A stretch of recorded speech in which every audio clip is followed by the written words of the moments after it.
Well, God wants us all to be courageous because He knows we'll face times in life and situations and circumstances that it takes more than just a desire. It takes courage. Many people operate on the basis of fear, on the basis of what other people think. We as believers should operate on the basis of courage. Courage to say no when we ought to say no. Courage to say yes when we should say yes. So what kind of courage do you have? Is yours sort of floating between depending on the situation? Or do you know the difference between right and wrong for your life? And you've made up your mind. Do we sit down and let change just happen to us? Or are we just watching change happening around us? Or are we aware that change is happening within us? Or are we going to be those proactive people who make sure that we affect what happens to us? Change also produces 4 types of people. They are in this room. First of all, there are people who watch things happen. Not all change is improvement. You used to weigh 128, and now you changed. And for some of you, that's not an improvement. You lost your wardrobe. You lost your ability to climb up steps fast. You even lost the quality of health that you had. Change doesn't mean improvement all the time. But the problem is, without change, there can be no improvement. So you have to decide what to do with change. Change will happen, and if you are not careful, it could be destructive. So you have to determine, what kind of change do I want in my life? And I want you as a young person, as a mother and a father, as a business person, to think about your company even, or your family, or your educational pursuit. What kind of classes do you want to take in college this year? What kind of grades do you want? What kind of relationships you want to have in your life? Who do you want to drop and who do you want to pick up in your relationships? What kind of people do you want to associate with? Where do you want to travel that you've never been? What are the books you need to read you never read before? The changes come with choices. So what kind of person are you? Drive. That's this puppy right here. This is what you want. This is your prefrontal cortex. Drive is the mode where you're in charge of your thoughts, okay? It's where you are fully awake, you are present, and you are driving your thoughts and actions. When you're doing that, your prefrontal cortex is active. The prefrontal cortex is the part of the brain that you need in order to learn new behavior, in order to do something difficult, in order to do something uncertain, in order to do strategic thinking. So I'm going to give you an example. So I'm a righty. If I were to try to write with my left hand, Lewis is going to torture me and tie my hand behind my back and make me do this, I could do it. It would look like I was writing with my foot. And if Lewis came up to me and said, "Hey Mel, you want some bulletproof coffee?" I'd be like, "Lewis, I'm trying to concentrate. I can't do this."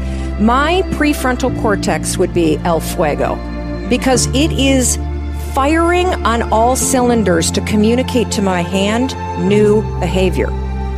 So the thing that's cool about that is that you can use a simple trick. The moment you feel yourself hesitate, the moment you've got one of those moments where you know that you need to, this is that moment that Lewis talks to you about where you got to step outside of your comfort zone and you've got to lean into your passion and you've got to really take some risks and you got to feel the fear and you got to do it anyway. That's the moment where you just woke up and now you got a decision to make. Are you going to drift back into the habits, or are you going to awaken your prefrontal cortex and drive forward and focus and do something new? I am a strong believer that we quit. Because why? How the f is a 297-pound cockroach guy who quit on everything is now considered one of the baddest men on the planet? How is that possible? It means I had to change one thing, my mindset. So there's no way in hell that was in, but that guy was in me. It wasn't like God came down here and said, "Hey, guess what, man? You're a fat ass, but I'm gonna now make you a badass. I'm gonna miracle this to be a badass." No, it was in me. I had to believe and make that belief work. And through hard work, I did that. And if you understand the mind, it does what you tell it. That's its job. And if you tell it better stuff, you have an amazing life. And if you tell it mediocre stuff, you have a mediocre life. I want you to think about this goal that you want. I want you to envision it and see it in your mind's eye. And every day say to yourself that it's possible. See, most people are not accumulating wealth. Most people are living in poverty. Most people are living far below their potential, not because they don't have the capacity, not because they have not been given authority and dominion over everything on the face of the earth, but most people are living like they're living because of the fact that they don't believe they can have any more than what they now have. In the book called Miseducation of the Negro, Dr. Carter G. Woodson said, if you can determine what a man shall think, you'll never have to concern yourself with what he will do. If you can make a man feel inferior, you never have to compel him to seek an inferior status, for he will seek it himself. And if you can make a man feel justly an outcast, you never have to order him to go to the back door. He'll go without being told. And if there's no door, his very nature will demand one.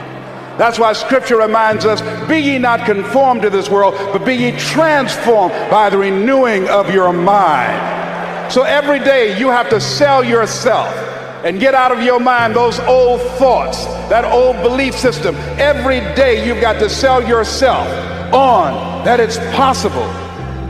That you got to put a new mind in you. You got to get out of your mind. You got to begin to restructure your thinking. Every day you've got to begin to recondition your mind. See, many of us go through life making choices, thinking it's our choices, and it's not. What do you mean by that? I'm reminded of the great anthropologist Margaret Mead. She was in a restaurant in Europe, and a waiter saw her and said, "Oh, how are you? I'm so glad to see you." He said, "There are several other Americans here tonight." And she said, "Is that right?" He said, "Yes." She said, "When you serve them dessert, let me know and I'll tell you exactly how many are here." He said, "That's not possible." She said, "Let me know after you serve dessert." When he served dessert, he came back and he told her. She got up, she walked around, and she looked and she observed, and she said, "You have exactly 65 Americans here." He checked the guest list and he was amazed. He said, "How did you know that?" She said, "Because in Europe, when you eat a slice of pie or cake, you eat it from the back toward the tip. In America, when we eat a slice of pie or cake, we eat it from the tip toward the back." How many of you, when you eat a slice of pie or cake, you eat it from the tip toward the back? Raise your hands, please. Good. Now, what else is in your mind? What else are you doing unconsciously that you don't even know? I'm going to say something and I want you to answer it after it. I want you to end it for me. Winston tastes good like what? How many of you don't even smoke Winston but know it? Raise your hands, please. Now that commercial been off the air for 30 years. 30 years. See, let me share something with you. The easiest thing I've ever done was to earn $1 million. The most difficult thing I've ever done was to believe it could happen to me. That was the most difficult part, to believe that given my circumstances, if my birth parents came down this aisle right now, I would not know either one if my daddy came up here or my mother came up here. Given the fact that I was born in an abandoned building on a floor, being labeled educable, mentally retarded, not having any college training, I used to feel all my life that people who had college degrees were more intelligent than me. I remember going to see the late Dr. Norman Vincent Peale, the author of the book, The Power of Positive Thinking. And I used to look at him up on stage and I said, I could do that. I would love to talk to people. I love to talk to people. And I said, I could do that. But then when I started going back to my car, my mental conditioning activated itself. And it said, Les Brown, you can't do that. You don't have a college education. Les Brown, you can't do that. You don't have the training. You've never worked for a major corporation. You can't do that. What makes you think you can earn $5, $10, $15, $20,000 in an hour? You don't earn that now working for 2 or 3 months. What makes you think that you can speak for AT&T, Procter & Gamble, McDonald's Corporation, General Electric? These are clients I have now. You've never even worked for them. How many of you ever thought about something you wanted to do and you talk yourself out of it? Raise your hand if you know what I'm talking about. That inner conversation is what's going to haunt you after standing here and saying, I can do all things through Christ who strengthens me. After saying that again and again, we are more than conquerors. That inner conversation will cause you, when you leave here, to go back leading a life of mediocrity, leading a life of unproductivity, leading a life of poverty. You said something in there that really interesting, but I don't understand quite what you mean by it. So you said you have to make sure that the language is not only compelling, but absolutely up to date. What do you mean up to date? Well, I'll give you an example. I worked with somebody who was morbidly obese, and he had a story. You know, when I was a baby, I was only 2 pounds. I nearly died. My parents had to feed me every hour, wake me up, and if I threw up the food, my mum would cry.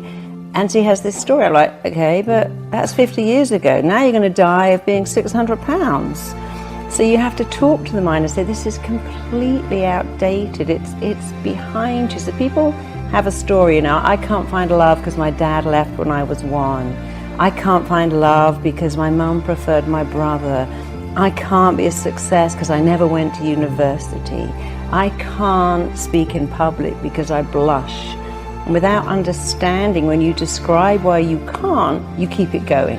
If you keep talking about the symptom, your mind keeps it alive, because whatever you focus on, you get more of.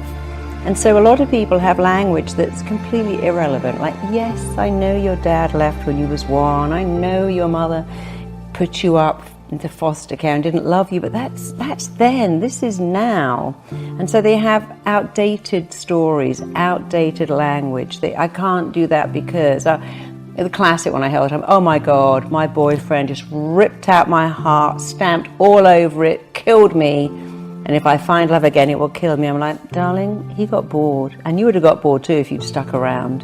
And that was your starter relationship. Go and find a better one with someone amazing. Everything he loved in you, you didn't take it home with him, it's still there. So don't use that irrelevant, I found love and it killed me when it ended. So I found love, the wrong person, but I'm going to find it again with the right person. It's going to be amazing and compelling. He's going to fall in love with my soul. We're going to be together forever. Because you got to turn your mind on, and it loves exciting words, dramatic words.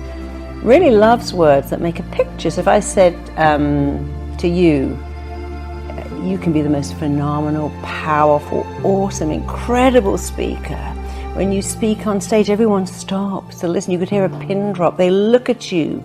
They hear what you're saying. They like you. The mind goes, oh, I like this. I know where I'm going here. But when you go, I'm not bad at speaking. Sometimes I'm quite good. Occasionally, I really get it right. The mind goes, what are you talking about? That's not dramatic enough for me.